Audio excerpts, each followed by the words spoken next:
Hi guys, today I'll show you how to replace windshield wipers in 2016 Scion TC. First, lift the wiper arm up. Now you can use the key to open this lock. Next, you will need to pull the wiper down like this.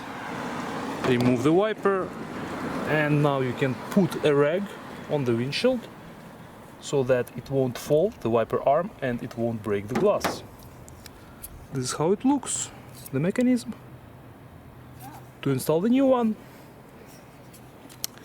simply slide the new one in like this and lock it. This is the driver's side. The passenger side is being done in a very similar way. Same idea. Open the lock and slide the wiper down. Don't forget to use a rag. Again, this is how it looks. Install the new one.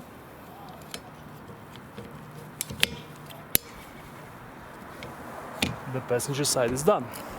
To replace the rear wiper, first pull it up. Right here you will see a small plastic latch. You have to press on it, press and pull the wiper down at the same time. It will come out again. Lower the arm first and I'll show you. This is the latch right here I was talking about. You have to press on it like this. Now to install a new one, simply make sure that the hook goes in like that and slide it up, and the replacement is complete.